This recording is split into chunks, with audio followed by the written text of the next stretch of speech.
Última hora, hoje temos a honra de estar sendo recebido aqui no gabinete desse jovem deputado que, apesar de jovem, tem uma carreira já longa na política. Começou cedo, começou com 16 anos. Ele é da cidade de Petrópolis e é pré-candidato a prefeito de Petrópolis. E vai falar um pouquinho para a gente hoje da sua motivação que fez ele entrar na política e da sua trajetória e dos seus planos. Então, fala um pouco para a gente do que motivou você jovem, com 16 anos, a estar iniciando aí nas causas sociais. Primeiro, olá a todos e todas. Agradecer, Ralf, por poder estar contigo aqui na última hora. Agradecer a todo mundo que está assistindo, todo o povo do estado do Rio de Janeiro, em especial a minha cidade de Petrópolis. Comecei muito cedo, como muitos companheiros e companheiras no movimento estudantil, militando ali por melhores condições de educação, militando pelas nossas comunidades, na cidade onde eu moro. E desde então, entrei para a política pública, me formei professor de história, me formei gestor público, especializado em planejamento urbano e gestão de cidades, sempre motivado para que a política possa ser uma ferramenta de mudar as nossas vidas. Eu sei que parece um pouco pretensão, mas não é não. É só mais uma pessoa que tem esperança de que a vida pode ser melhor nas nossas cidades, que as pessoas podem ter acesso a moradia digna e segura, a transporte público de qualidade, a água, a luz, sem esse preço abusivo que tem nas nossas cidades, e também garantir que o futuro dos nossos filhos e filhas seja melhor. Então, é o idealista que resolveu se mover para que essas coisas realmente acontecessem e os nossos sonhos virassem realidade. Estou aqui nessa luta. Fui vereador em Petrópolis por 2 anos, sou deputado por um pouco mais de um ano e estou trabalhando muito para que a política possa realmente fazer sentido para as pessoas. Yuri Moura, a gente que acompanha suas redes sociais, a gente vê que você faz um mandato bastante participativo, né, nas comunidades. Como que é a questão da transparência e da gestão em Petrópolis e o que você pretende realizar para melhorar essa questão? Infelizmente, a gente tem um vício político de algumas figuras nas nossas cidades, e aí você é um cara do interior também, sabe do que eu estou falando, de gente que acha que é dona da máquina pública. E em Petrópolis não é diferente. Assim como a gente teve Bolsonaro, Cláudio Castro, que fazem sigilo em tudo, em documentos que deveriam ser públicos, em processos que deveriam ser públicos, lá em Petrópolis a gente está vivendo um governo que não tem nenhuma transparência. O diário oficial, que o nome já fala, deveria ser diário, fica atrasado por dias.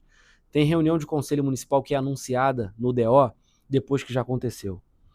Nessa última semana, a própria imprensa local denunciou que o índice que mede a qualidade do transporte público, e para quem não sabe, Petrópolis vive hoje ônibus sem freio, motorista cobrando ao mesmo tempo, sem nenhuma segurança para trabalhar, ônibus atrasado, ônibus quebrado, são cerca de 7, 8 quebras por dia.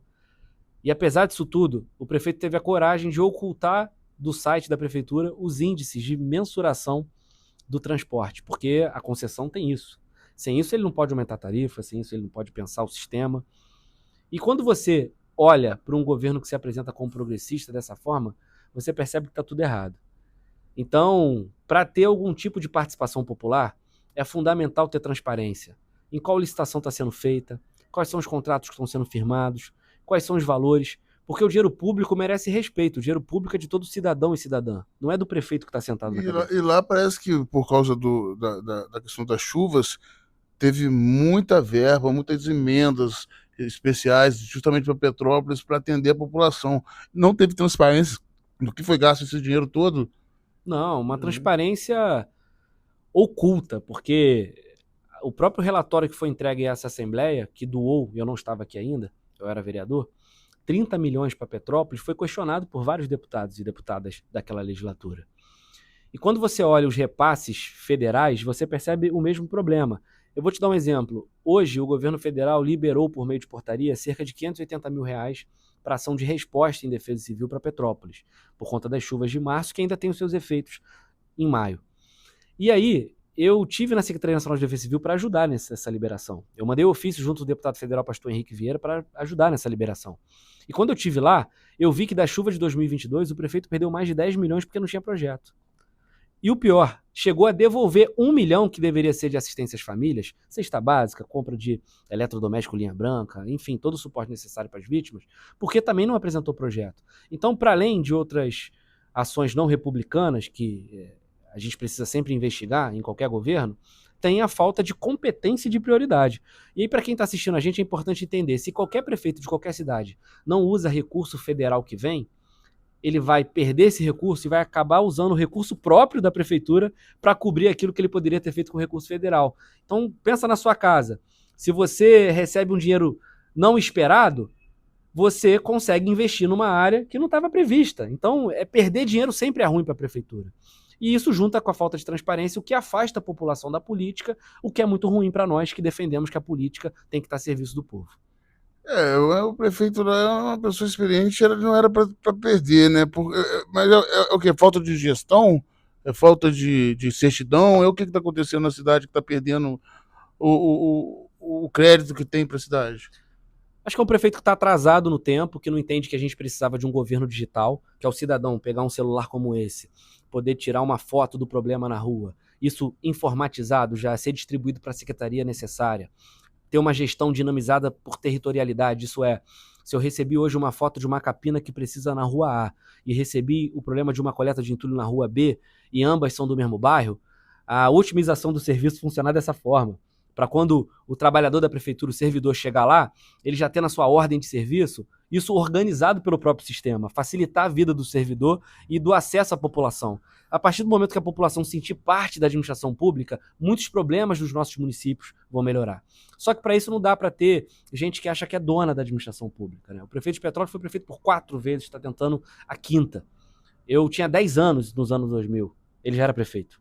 Eu fui vereador, já fui candidato a prefeito, sou deputado estadual, estou pré-candidato a prefeito novamente e ele continua. Isso não é bom para ninguém, eu não quero estar nesse lugar.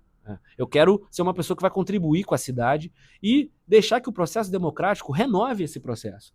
E outra, construir política municipal, não é política de governo. A gente tem que parar com isso de entrar um, sai outro e rasgar tudo que foi feito. Você tem que mudar o que não foi legal, medindo por índices, por gestão pública, ouvindo os servidores, mas construir políticas que vão perpassar anos. Você não resolve o problema da moradia em 4 anos, mas você resolve em 10, dando a tua contribuição em 1, 2 governos, 4, 8 anos.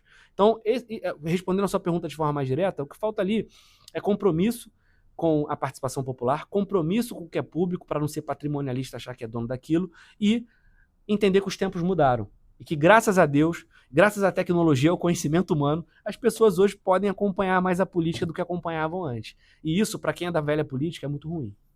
Yuri Moura, já que a gente entrou nesse tema, vamos falar das concessionárias. Você falou que tem ônibus sem freio. Como é que estão as concessionárias lá de água, de luz e do transporte? Esse é um problema que a gente compartilha com vários municípios do estado do Rio de Janeiro e do Brasil. Se você for pegar esse modelo de concessão que foi feito no Brasil a partir da segunda metade dos anos 90, você vê que existe uma problemática de modelo absurda. Eu vou citar alguns exemplos. Hoje a Enel está em 62 municípios do estado do Rio de Janeiro. A mesma Enel que está sendo expulsa de São Paulo, porque nem a prefeitura de São Paulo, nem o governo do estado aguentam a Enel. Se você for pegar a concessão de águas no estado do Rio de Janeiro, você passa pelo mesmo modelo. O Cláudio Castro vendeu a SEDAI, arrecadou quase 30 bilhões, que ninguém sabe ainda para onde é. A gente está fiscalizando para tentar entender o que ele fez com tanto dinheiro, para onde foi, o que melhorou a vida do cidadão fluminense. E essas concessionárias que assumiram os lotes da SEDAI já estão dizendo que querem mais dinheiro. Tem concessionária dizendo que não foi bem aquilo que eles combinaram. A Baixada Fluminense continua com o maior problema de abastecimento. A Baixada Fluminense continua sem tratamento de esgoto. Quando você olha para Petrópolis, é Águas do Imperador, que é do grupo Águas do Brasil, que estava em Niterói, que estava em Friburgo, que chegou em Paraíba do Sul, que está lá na Lagoa. Então a gente percebe que eu não tenho problema nenhum de descentralizar um serviço. Enquanto gestor público, eu não estou dizendo que tudo tem que ser público. Tudo tem que ter burocracia. Não é isso. Mas eu estou dizendo que setores estratégicos, serviço público importante para a população, não podem ser vistos como mercadoria. Taxar as pessoas que não conseguem pagar a conta de água com uma taxa em cima porque ela teve o corte é absurdo, porque ninguém pode ficar sem água por conta disso. Então a crise da luz, da água, do transporte público é por conta de um modelo que tem que ser mudado no Brasil e a gente está trabalhando muito aqui para isso. Eu sou relator da parte da Enel na CPI dos serviços delegados aqui na LERJ. Eu tenho ido a Brasília para falar com a ANEEL. Eu tenho ido a Brasília para falar com a NTT, que é a Agência de Transportes Terrestres, sobre o problema da Concer, que não pega só Petrópolis, porque a BR-040 é estratégica para o Brasil e para várias cidades do interior. Areal, São José do Rio Preto, Teresópolis, Friburgo, porque todo mundo passa por ali pela subida da Serra de Petrópolis. E hoje é uma concessionária que criou uma cratera num bairro de Petrópolis, engolindo várias casas de moradores. É uma concessionária que cobra R$14,50 e o próprio TCU, Ministério Público Federal, já falaram que aumentou a tarifa básica de forma abusiva e que está tentando ficar em cima da concessão com o apoio do prefeito de Petrópolis. Sendo que a gente fala, não vai ter nova subida da serra se essa concessionária continuar. Então é uma luta que eu faço porque serviço público de qualidade é fundamental para a população. Você falou sobre a questão dos moradores que às vezes ficam sem condição de pagar a conta e não pode ter o serviço cortado. Petrópolis foi conhecido como um grande polo de emprego, de indústria e de comércio. Como é que está a questão da economia e o que Vossa Excelência pretende fazer ser eleito para gerar emprego? A minha cidade de Petrópolis precisa andar para frente. Não dá mais para a gente perder tanto que perdeu. E aí eu valorizo cidades do entorno que fizeram seu dever de casa. Petrópolis, por um tempo, perdeu indústria para Três Rios, que fez o dever de casa. Agora Petrópolis está perdendo o turismo para Miguel Pereira, para Areal, para outras cidades que estão fazendo o dever de casa. E eu quero muito que essa cidade se desenvolva. Só que eu quero que Petrópolis aprenda que ela precisa se redefinir. E aí, o setor produtivo está fazendo o que pode, os empresários estão fazendo o que podem, os trabalhadores estão fazendo o que podem, porque está lá a cerveja, está lá a moda, está lá o ecoturismo, que eu sou muito próximo. Estão lá todos os movimentos e as tradições e vocações de uma cidade que é importante para o Brasil, que tem história, que tem natureza e que está sendo esquecida porque o poder público não tem um planejamento. Eu te pergunto, qual é o calendário de eventos consolidados de Petrópolis? Qual é a propaganda de Petrópolis que a gente tem quando chega no aeroporto? Eu lembro que a gente, quando eu era criança, a gente fazia excursão para Petrópolis. A gente ia nos colégios. Hoje em dia, meus filhos estudam, nunca me ouvi falar em excursão para Petrópolis. É isso. A gente foi perdendo a nossa identidade, a nossa capacidade de acolher. Porque hoje o visitante ou turista chega na cidade e não tem Wi-Fi gratuito. Ele não abre o celular dele. Estou falando de tecnologia de novo, que é mais outra vocação econômica de Petrópolis que a prefeitura não reconhece como deveria. Você tinha que ter o Wi-Fi gratuito e o cara vê assim, caramba, hoje vai ter uma apresentação cultural, amanhã vai ter uma feira de cerveja, se eu quiser fazer uma trilha lá em Secretário eu posso, turismo rural, se eu quiser ir para Itaipava eu vou ter várias coisas lá de gastronomia, a Rua Tereza tá bombando de novo, porque a prefeitura não acolhe. Eu tenho feito esse esforço aqui, tanto que a gente aprovou Petrópolis como a capital estadual das unidades de conservação, o que fortalece a preservação do meio ambiente, visitei todas as unidades, e as administrativas, né, que cuidam das unidades de conservação, e também ajuda a entender que o ecoturismo é um valor da nossa cidade. Apresentei um projeto que vai ser votado amanhã na CCJ, em breve vai para plenário, que cria um programa de publicidade para os polos gastronômicos e de moda da nossa cidade. Articulei com a Embratur, do presidente Marcelo Freixo, meu companheiro e amigo, um projeto de capacitação de guias de turismo, de jornaleiros, de taxistas, de guardas municipais, de garçons, de muita gente em línguas para a gente melhorar nossa receptividade. A Secretaria de Turismo sentou em cima, o prefeito, por conta de politicagem, não quis soltar esse convênio com a Embratur que o nosso mandato articulou, e estou trabalhando muito para a gente poder tirar alguns gargalos que prejudicam o nosso desenvolvimento. Tá aí a Concer. Eu sou o cara que tem a campanha Fora Concer, já fui na NTT 2 vezes para tirar a Concer, tô brigando publicamente com os outros políticos da região, que bom que eu tenho o apoio, por exemplo, do prefeito Gutim de Areal, que também está do mesmo lado que eu, para dizer que a Concer tem que sair para nossas cidades desenvolverem, e tô fazendo com que a gente possa ter cada vez mais recursos e investimento em redução de riscos, porque Petrópolis não pode ficar só sendo lembrado como lugar de tragédia, que enche o tempo todo o rio, que cai morro o tempo inteiro. A gente tem que criar prevenção para as pessoas não morrerem e para as pessoas que estão fora da cidade verem que dá para visitar e que dá para investir. Para você ter exemplo, eu vou falar aqui de 3 coisas rápidas. Primeiro, que a gente destravou 10 milhões de reais que estavam travados desde 2012 no governo federal para contenção de encostas. Passou Bom Tempo, passou Bernardo Rossi, passou Paulo Mustrange, passou Ingo Ramos, ninguém destravou. Eu assumi aqui na LERJ, a gente foi até Brasília, conversou na Secretaria Nacional de Periferias e o governo Lula teve a responsabilidade de destravar essa contenção de costos. Forcei, e enfim a prefeitura inscreveu projetos no novo PAC, que vai ser anunciado amanhã em Brasília, eu vou estar lá, porque eu tenho certeza que Petrópolis vai ser contemplada E foi por conta de uma articulação, de uma pressão do nosso mandato, que a gente conseguiu botar de novo Petrópolis nesse mapa do governo federal. De novo pela sensibilidade do governo Lula, de saber que a gente vive uma crise climática e urbana, que precisa de investimento e prevenção para os nossos irmãos e irmãs não morrerem mais na Barreira ou na Cheia do Rio. Então, resolver redução de riscos, tirar gargalos como a Concer, melhorar a energia, por isso que a Enel tem que sair também, porque a própria Firjan fala que Petrópolis tem uma das piores energias das cidades do Rio de Janeiro. E fazer esse investimento nas nossas vocações é o que vai fazer com que Petrópolis ande. E por fim mesmo, para dizer para você que, infelizmente, uma cidade que tem 279 mil habitantes nunca teve um plano municipal de desenvolvimento econômico. Como é que pode isso? Pensar a economia e logo o desenvolvimento social, geração de emprego e renda, oportunidade para as pessoas, se você não planejou. Minha cidade tem 6 grandes universidades. Eu quero que a gente receba mais universitários, que a gente produza mais conhecimento, tenha mais tecnologia, para isso interferir no turismo, nos serviços, enfim, no comércio, que é o nosso potencial. Tinha muita gente que saía do Rio para ir para Petrópolis, agora está ao contrário. Né? Falando na questão do turismo, da cultura e do lazer, dos eventos, já que você tocou no assunto.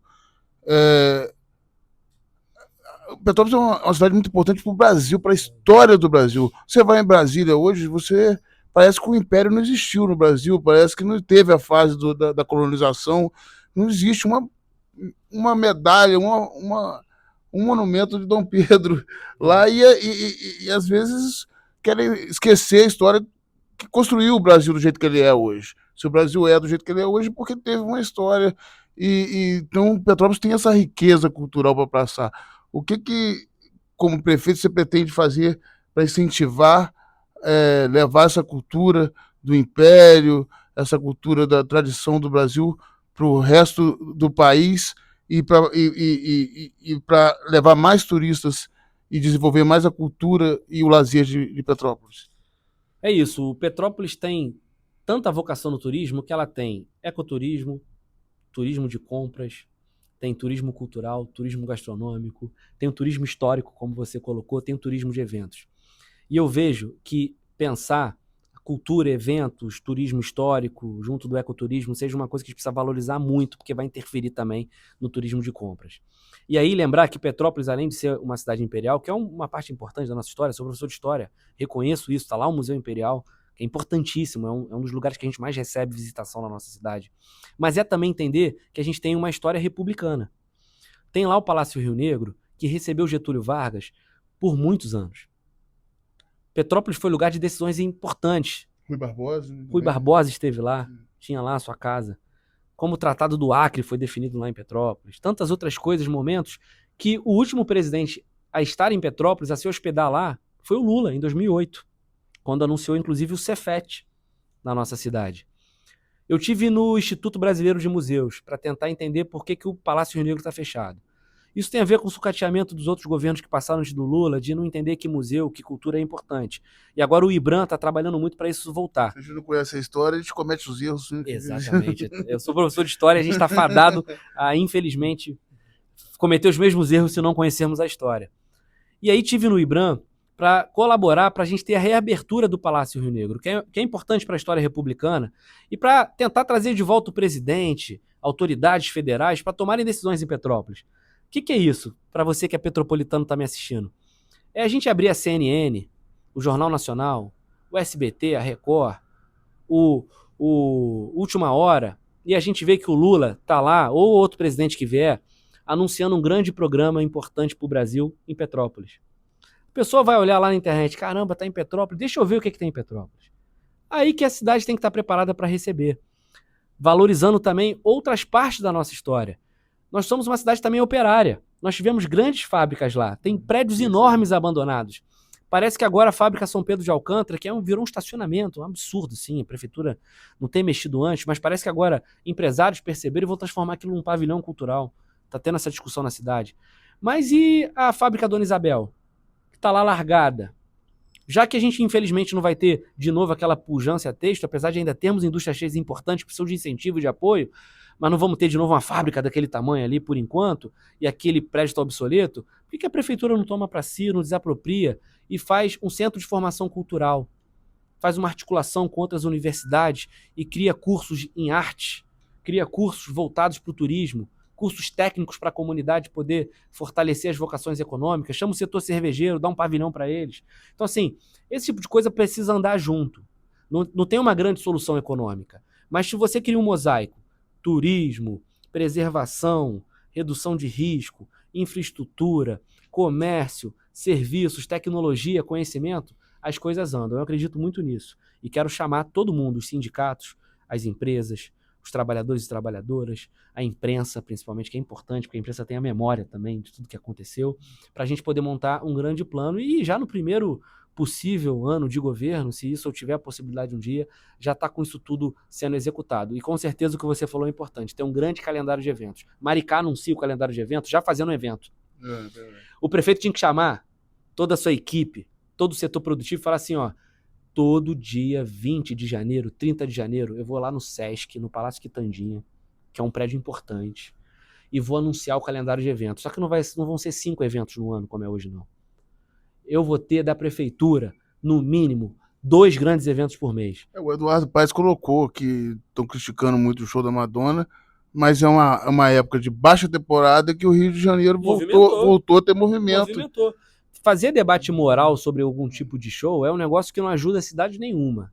Porque o debate moral é simples. Se você gosta de uma coisa, você consome e assiste. Se você não gosta, você desliga a televisão e vai pra casa. Todo mundo já conhece a Madonna, eu sabia que seria daquele jeito. Pelo amor de Deus, né? Porque a gente tem que debater o que é importante. Eu tenho 2 filhos, cuido muito bem dos meus filhos junto da minha companheira, do meu pai, da minha mãe, que são bons avós, do meu irmão, que é um bom tio, da toda a família também da minha companheira. E assim, eu quero pensar como a gente pode desenvolver as cidades. E claro que Petrópolis tem um potencial grande para eventos, para grandes eventos, inclusive. Inclusive, antigamente tinha muitos congressos. Deixa eu te falar uma coisa. Política social e de inclusão. Como que tá lá os moradores de rua? Tem projetos? O que você pretende fazer para ajudar as pessoas mais carentes da cidade? Na verdade, não está. Porque eu fui autor da Política Municipal de Atenção à População em Situação de Rua, aprovei na Câmara. Era uma demanda de 20 anos dos movimentos sociais, de coletivos religiosos que lidam com a população em situação de rua. A gente aprovou na lei, mas infelizmente o executivo não executou o que deveria, como, por exemplo, curso de capacitação, oportunidade de emprego, cota em concurso público, são coisas que a gente elencou no corpo da lei. E se não fossem as organizações sociais, o atendimento dessa população estaria pior. A gente tem muita coisa para fazer e a vantagem, temos bons profissionais trabalhando nessa área. O que está faltando é um governo que tem sensibilidade para poder incluir essas pessoas que estão em situação de rua em outros processos de oportunidade na vida delas. Então, vejo aí uma chance da gente fazer um bom trabalho. Agora, como professor, o que o município pode fazer para melhorar a educação das crianças? Principalmente a educação inicial, que é a fase que a criança mais aprende, né? Todo mundo sabe que o início da vida é onde a mente da criança está aberta. O que pode ser feito para melhorar as creches, para melhorar a educação de base de Petrópolis? O meu filho estuda na rede pública. Meu filho está no Centro de Educação Infantil, o DOM, tem 3 anos, estuda num SEI da prefeitura. E eu vou te falar, eu sou professor, minha especialidade não é educação infantil, mas eu posso falar como pai e como membro do conselho escolar que sou, representando os pais e mães. Dizer que eu confio muito nas profissionais de educação infantil. Eu não preciso dizer o que elas têm que fazer. O que eu preciso, como homem público, é ajudar a criar as condições para que o trabalho dela seja feito. Primeiro de tudo é valorizar essas profissionais. Tem educador infantil, tem mediador de inclusão de crianças com algum tipo de transtorno, algum tipo de deficiência, que ganha menos que um salário mínimo. São pessoas que ficam 6, 7, 8 horas por dia, porque também trabalham no final de semana se preparando, se capacitando, não tem piso, e ganham pouco. Não tem piso. Não tem. E o pior, quando eu falo do lado dos pais, tem uma fila de 2.500 crianças aguardando vaga na educação infantil em Petrópolis. Isso é um absurdo. Isso não é investir em educação. Enquanto o prefeito pegou 1,5 milhão e deu para a Fundação Lehman para capacitar os professores e professoras da rede municipal, os gestores da rede municipal. Com 1,5 milhão, a gente constrói, no mínimo, 3 creches. No mínimo, creche de alto padrão, com sala de recursos para poder fazer inclusão. Com 1,5 milhão, a gente aumenta a bolsa dos mediadores que estão fazendo a inclusão. Com 1,5 milhão, a gente cria grande curso de capacitação para as educadoras infantis ainda avançarem nas suas pós, nas suas formações, todas elas querem. É só respeitar o tempo de trabalho e valorizar salarialmente. Então, assim, educação infantil. Falo como pai de quem tem um filho que está lá. Porque o outro está muito pequeno, não está ainda na creche, tem 7 meses, o Joaquim. Mas o Dom está lá. Dizer, se valorizar as profissionais e investir recursos para ampliar a rede, fazendo obra em creche, abrindo unidade e garantindo os investimentos internos, merenda, sala de recursos, equipamentos, a educação infantil vira modelo, porque as profissionais sabem o que estão fazendo. Yuri Moura, você colocou a questão das universidades.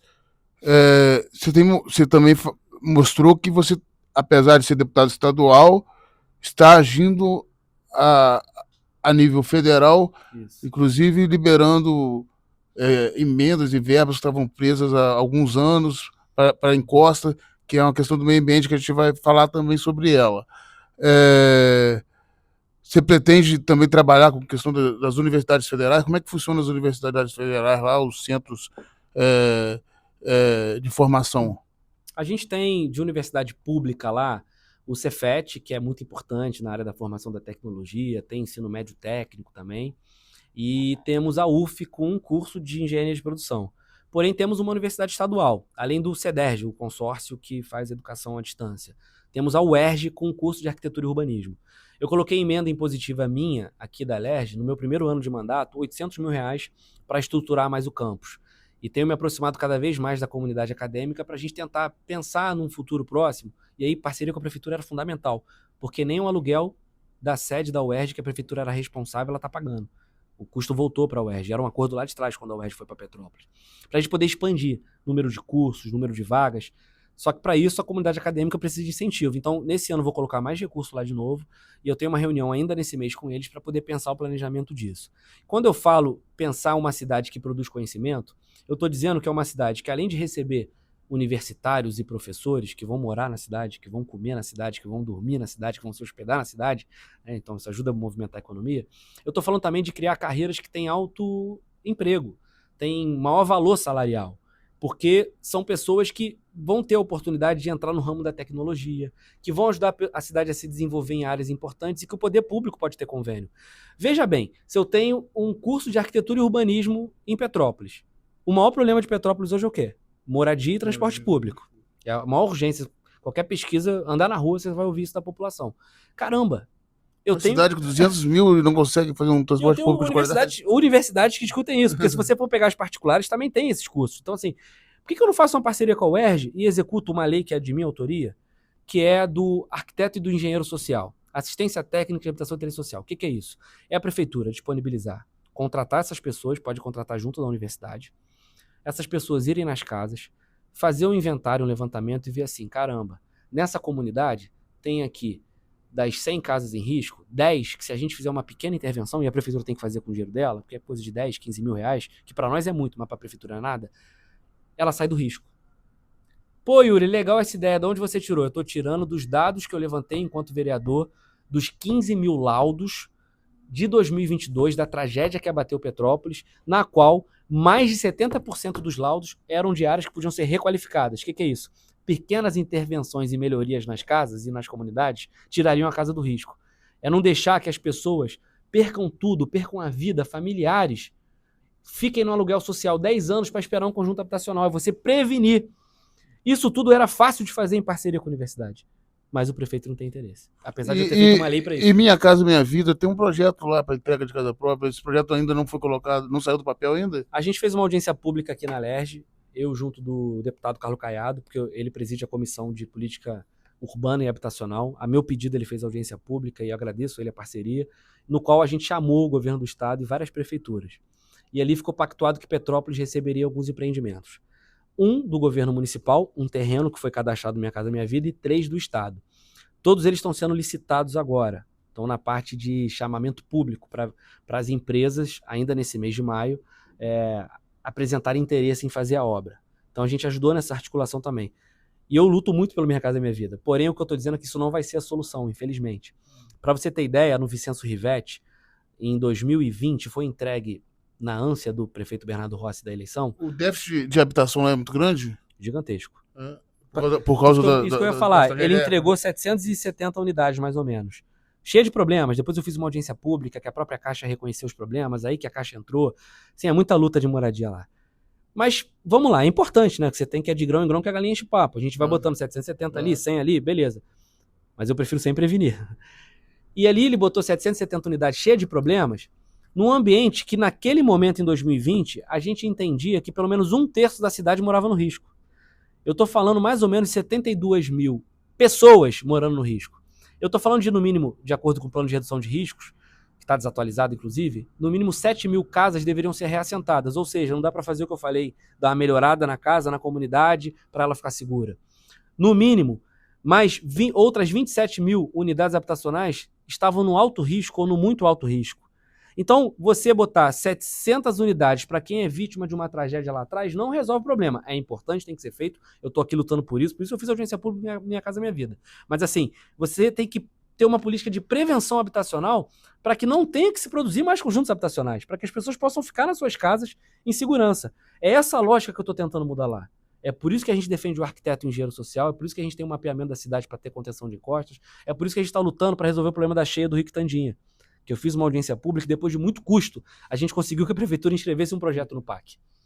Então, assim, são essas coisas que precisam mudar. É o prefeito, a prefeita, o deputado, a deputada, o vereador, a vereadora, esperar dar o problema e as pessoas morrerem para falar que agora vai criar solução. E de verdade, eu estou há 3 anos com o mandato. Você falou bem, eu milito há quase 20 anos. Só tenho 3 anos de mandato. 2 de vereador e um de deputado.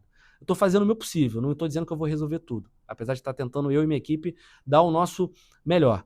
Mas eu acho muita canalice alguém que está no poder há 20 anos falar que tem mais alguma coisa para apresentar que não apresentou. É complicado, a gente sabe que esse tipo de problema tem que ir em loco, tem que visitar, conhecer a realidade de cada um, que na gestão pública, às vezes, não é só pelo telefone que se resolve, às vezes tem que ir, esse mandato participativo que você faz é importante para isso. O Brasil inteiro, o mundo todo sofreu com a epidemia de Covid e, além da epidemia de Covid, lá também tem a questão das enchentes, que gera muito problema na área de saúde. Como é que está a questão da saúde pública de Petrópolis e o que pode ser feito para ser melhorado se eleito for? A gente tem uma saúde que é feita de filas. Fila para quem quer ser atendido no postinho. Infelizmente, apesar de boas profissionais, a atenção básica está sucateada pelo governo. Tem posto que não tem telefone, prontuário eletrônico é uma coisa que sempre prometeram que nunca aconteceu. Tem posto que tem enfermeiro, mas não tem médico. Tem posto que tem médico de vez em quando, mas não tem enfermeiro. Então, assim, esse quadro precisa mudar. Até porque na Secretaria de Saúde hoje são mais de 2 mil contratados precariamente. O que é isso? É o trabalhador fazendo o máximo que pode, mas sem nenhum tipo de direito trabalhista. Recebe pouco por RPA e não tem direito a férias, não tem direito a nenhuma indenização. É um absurdo. É esse tipo de modelo que o atual prefeito e o ex-prefeito implementaram. E ninguém teve coragem de mudar, mas não falta coragem pra gente.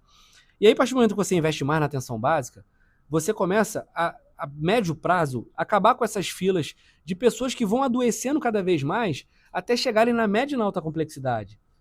Principalmente quem tem doença crônica, né? Então, se você cuida do cara que é diabético, da mulher que tem algum tipo de problema de pressão, e ali você consegue fortalecer as equipes de saúde da família, você evita que essa pessoa infarte lá na frente, que essa pessoa tenha que amputar um membro lá na frente. Só que essa lógica na saúde de Petrópolis, infelizmente, nunca foi implementada. E ao mesmo tempo, por conta disso nunca ter sido feito, você tem uma fila por especialidades. Então o sujeito às vezes vai no posto e consegue enfim ser atendido, ele fica 1 ano com a requisição para poder ir no médico especialista. Enquanto isso ele está adoecendo, ele está morrendo aos poucos. Depois que ele vai no médico especialista, ele consegue os exames. Só que é o pedido do exame, não é o exame. Aí ele fica mais 3, 4 meses adoecendo, morrendo aos poucos. E aí essa pessoa vai depois entrar na outra fila lá final, porque ela não foi cuidada pela prefeitura em nenhum momento. Que é a fila de ter que ter uma operação urgente, que é uma fila gigantesca. Eu recebo no meu gabinete presencial, gabinete de rua que faço pelas redes sociais do povo petropolitano, um papelzinho lá do Alcides Carneiro, que é o grande hospital público de Petrópolis, de gente que está 1 ano e meio esperando um procedimento simples cirúrgico. Vamos esperar essa pessoa morrer para... Eu conheço famílias que receberam ligação chamando o parente para ser operado e o parente estava morto. Isso é um desrespeito, não tem nenhum mínimo de cruzamento de dados com quem faleceu na cidade. E faleceu por omissão do poder público. Então a gente vai fazer o quê? Tendo oportunidade. Iniciar fazendo um grande mutirão, parceria com os hospitais particulares, Hospital do Estado, Hospital Federal, profissionais, contratar temporariamente para fazer um mutirão desses procedimentos cirúrgicos de especialidades que têm urgência. Investir dinheiro nisso e contratar bons profissionais. Fazer uma gestão. E investir muito na atenção básica, porque você consegue diminuir essa fila e você consegue mudar a lógica para que essa fila também da atenção básica funcione. Dinheiro não falta para a saúde, não falta. Tem muito recurso federal, tem muita contrapartida estadual, contribuição, e a maior parte do orçamento de Petrópolis, de quase todas as cidades do estado, vão para a saúde. Estamos falando aí de, às vezes, 40% do orçamento. Então, o que está faltando é prioridade. E aí sim a gente vai ter uma população mais saudável. Eu não estou dizendo que dá para resolver isso em 1, 2, 3 anos. Mas se a gente começar a mudar essa dinâmica, os efeitos vão ser vistos em breve e vamos salvar muita gente. É bom conversar com quem tem conhecimento, né? Já falamos de quase todos os assuntos, já falamos de gestão, já falamos de emprego, crescimento econômico, sobre os problemas das concessionárias, saúde, falamos sobre inclusão social, mobilidade urbana e cultura, lazer e turismo. Agora vamos para uma pauta que é a pauta da hora, que é a ESG, que é o meio ambiente. Nós temos aí alguns fundos no estado, o Fundo da Mata Atlântica, nós sabemos que lá tem a Mata Atlântica, nós temos outros fundos. Como que está sendo trabalhado e a importância disso para conter as chuvas, para conter a questão do tempo lá em Petrópolis? Foi o que eu falei, a gente precisa entender que é o encontro de uma crise climática e urbana. O que é a crise climática? É um problema global, da forma como a economia funciona, é o homem depredando, degradando a natureza há anos, num sistema econômico que não tem lógica, esse capitalismo predatório que oprime o trabalhador, que destrói a natureza e vida que segue para alguns poucos lucrarem. Eu sou contra isso. Porém, ao mesmo tempo, esses grandes eventos climáticos extremos que estão acontecendo, eles encontram cidades despreparadas. E aí vem a responsabilidade da política e da sociedade civil. Por quê? Cidades despreparadas pelo fato de quem é pobre morar no risco, porque não teve política habitacional e porque a especulação imobiliária empurrou para o morro ou para a beira do rio. Um problema de falta de saneamento básico. Um problema de não se pensar há muito tempo uma política robusta de defesa civil, na qual a sociedade entende o que é viver nesse momento que a gente está. Um momento ao qual a gente vê cidades que não têm sequer um planejamento urbano.